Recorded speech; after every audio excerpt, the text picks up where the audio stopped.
And it is good to be alive right about now, and we are joined by Chad of the Mile High Huddle podcast to do our Broncos-Packers preview Week 3 matchup show. Hello, Chad. Hey, fellas. Thanks for having me. Appreciate it. We are honored to have you.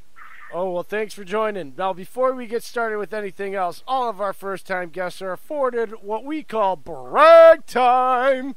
And so build what an ego. You do is build up that ego. Tell everybody how great you are, where you're from, what you do, how you've gotten to be what you are. Give yourself a pat on the back, a big hug, and make yourself feel like you're the best thing in the, hottest shit in the world. Go ahead. Hey, let me grab my wife so she can listen to this. I'm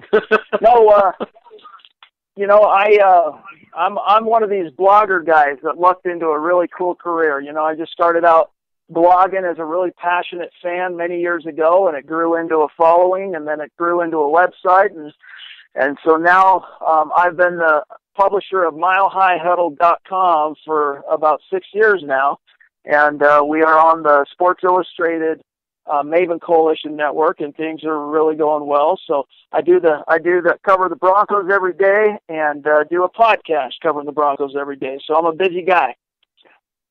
That is awesome. You get to talk every day about your favorite team. I mean, that's awesome, man. That's what we wanted to do for ours. I mean, the thing is, we originally started out Packers, but now we're trying to branch out, maybe kind of do NFL and get other segments to come on. But no, that's awesome though. You get to talk about the Broncos every single day. Oh, trust me, Chad. We talk plenty of Packers, but we are of the school that we can be unbiased and judge football, and we are fans of other players on other teams, and you got fantasy nowadays and all that. So we are really just football junkies, but our junkiness started with Packers, so that's where our core heart comes from. But dude, like, players are players and greatness is greatness, and we appreciate that no matter where it comes from. Just not on the weeks they play the Packers. Absolutely. Absolutely. Yeah, we mostly are just chasing the Broncos every day, but with, fantasy being what it is and the draft, we stay on top of what's happening around the league. But one of the things Mile High Huddle has really been able to kind of carve out as a reputation is the work we do on the NFL draft. So we stay really on top of that side of things for our subscribers. Good. I'll definitely keep an eye out for mock drafts and stuff like that coming out. Oh, yeah. Well, you know what? I'm going to dive right into it. Kind of rip the Band-Aid right off, brother. After a very tough loss with Chicago, how are you feeling about Denver at this point, being 0-2? And I was high on them coming into the preseason and into the season because of the talent they had on the overall team. How are you feeling about them? Well, I'm kind of going through a period of readjusting expectations, because going into this season, they had a veteran quarterback. The model for Joe Flacco has always been, if you can run the ball, keep third down manageable, and play great defense, you can win games. You can get to the playoffs. You can go all the way if that's your model. And that's really been what the Broncos have hung their hat on over the years. They just haven't had the right trigger man. So I was really high on this team being able to do that. Where I think I went wrong, because I was thinking maybe a 9-7, 10-6 type of team challenging for a wild card. Where I think I went wrong is I knew there was going to be a little bit of an acclimation period where the offense is getting used to a new offensive coordinator, a new play caller, and defense is getting used to Vic Fangio. But so many moving parts, so many new systems where the players still are thinking a lot when they're out on the field. It's taken a little bit more time than I realized or considered that it would for everything to come together. And, the truth is, this is a team that should be 1-1. And, the standings don't reflect that. They got screwed kind of at the end of that final possession against the Bears without rehashing everything there. There were two calls on that play that really ended up costing the Broncos. So I kind of view them as a team that's kind of hovering at 500, still trying to figure out what their identity is. But going into Green Bay, sitting at 0-2, no one's really giving them a lot of credit. And I'm looking at this Packers offense, This team has a 7.5 point. They're favored by 7.5, and I'm thinking, where are those points going to come from? Because this Packers squad hasn't exactly been lighting up the scoreboard.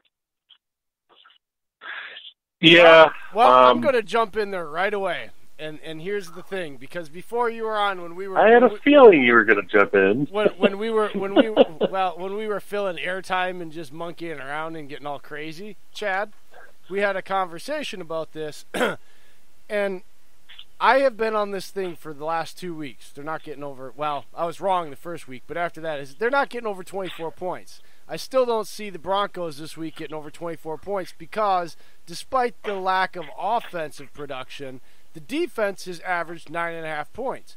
24 points is the new standard in the modern era, I'm told, for elite defensive ranking of points allowed per game, where it used to be 17 because of all the rule changes. That's what I'm being told by people much smarter than me over the past 3 years. They're averaging 9.5. Here's the difference. The reason why we had a lack of production, Chad, was a number 65 playing left guard that kept getting his ass handed to him a half second into every offensive play, was choosing to take an easy double team instead of blocking a clear Pro Bowl player that was unblocked. And as soon as they fixed that last game, that rookie Elton Jenkins, number 74, came in and started pushing people around that he had no business pushing around. And so therefore, their offense actually started to move. It was just some goofy stuff that happened. They went for it on 3rd and 1 on a dumb play and got stuffed, and some goofy stuff happened. This week, I actually predicted that they would break 28 points for the first time as long as Elton Jenkins is playing left guard. Well, I know they're averaging right now. They're averaging points. Let me look at this. Points per game, they're averaging 15.5. The Broncos are giving up 20 right now, but they've been in 2 really weird games. And don't get me wrong, any offense that is quarterbacked by Aaron Rodgers, I fear it. I respect it. You gotta play smart, disciplined ball when you're going against a guy like Aaron Rodgers. But I think a lot of my friends who cover the Packers and colleagues and stuff like that, I'm seeing them talk about how this team's trying to get ready for a quick turnaround on a short week, and I'm thinking, they might be overlooking the Broncos a little bit, already thinking about that Thursday night game against Philly next week. Well, I think they went ahead and they're not overlooking them. They even sat all their players today because of the fact that they're banged up, and they wanted to have their players through that stretch of Sunday to Thursday, because no team, I don't think any NFL team will ever make it to Sunday to Thursday without any injuries, knock on wood. But still, I mean, I think that's what, from watching LaFleur's press conference today, he even said, it's not looking forward to the Philly game. It's just keeping guys healthy. You want your guys healthy at any possible chance you can get. So that he's always been the cautious side. But I got to go back and ask you about this. And I think I already got your answer, but do you think they should have had the 1 second left for Chicago? I didn't think they needed it. I'm sorry. You need a second to process a timeout, and with that second, the game is over. I've never in my life of ever seeing sports heard of simultaneously being called down in a timeout. Ever in my... I'm sure... It always takes a second. I'm honestly sure if we all really dug high enough into it that there is some written rule. Honest to God, I believe this. If we dug long enough, we would find the written rule that is pretty important that says you cannot simultaneously be touched down and call a timeout because, just like Dave was saying, I'm not even being facetious. That makes absolutely no sense. And they didn't go to replay. That is something with all the we replay frickin' opinions, for God's sakes. We're not going to replay something that literally is game changing. I didn't get that either.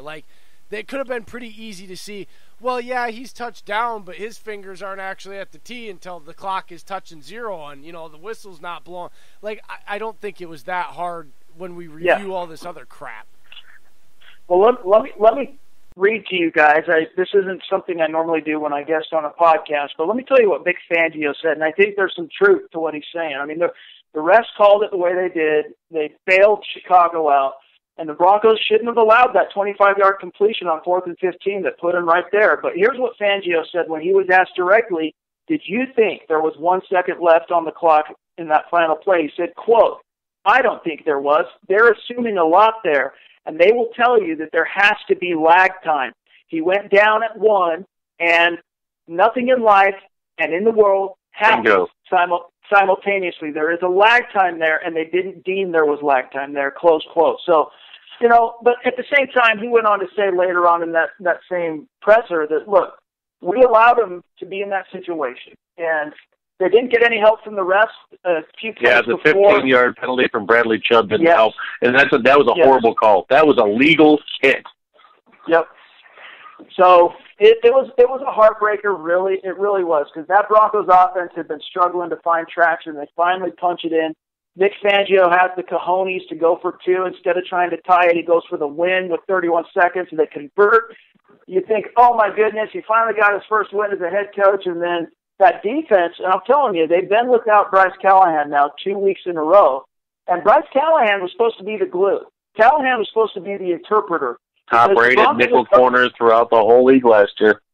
Yeah, and he's, the Broncos for the last 5-6 years have played one gap defense at the front 7 and man coverage predominantly. And so all of a sudden transitioning to this 2-gap style up front and then zone coverage, it takes a lot of, you want to talk about lag time, there's a buffering period where guys have to get on the same page. And Bryce Callahan was supposed to be that translator, that guy out on the field who made sure everyone understood what was going on, translate the offense for everybody.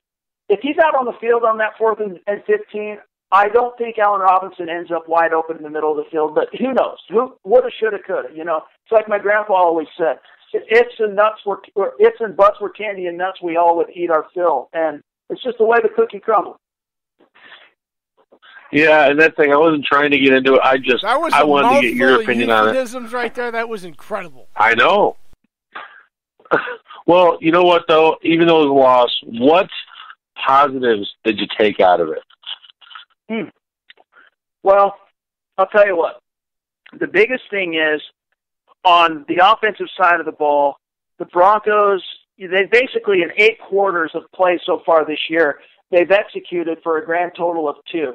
They stunk up the joint against the Raiders in the season opener through the first and second quarter, came out, had a strong about a half of a third quarter that was really strong, and then a half of a fourth quarter. So they got 1 quarter going into this game. And then against the Bears, they're stinking it up for 3 quarters and then finally come together in the fourth. What it shows me is that this offense, under new offensive coordinator Rich Scangarello and a new transplant quarterback, they have the ability to be productive and make some plays and score. But so far, it's just taken it's taken some time for them all to put it together. But I don't know if you guys have noticed this. Garrett Bowles last week was called for holding 5 times. That's I watched the game. Well, that was just their first-round pick in 2017. They only accepted 4 of the 5, but still 4 holding calls in 1 game. So if they can iron that out, the Broncos probably win that game. They probably don't need that 2-point conversion at the end. They're probably leading at that point when they get the touchdown. So, there are some positives there. The offense is starting to kind of come together and figure itself out. But my biggest concern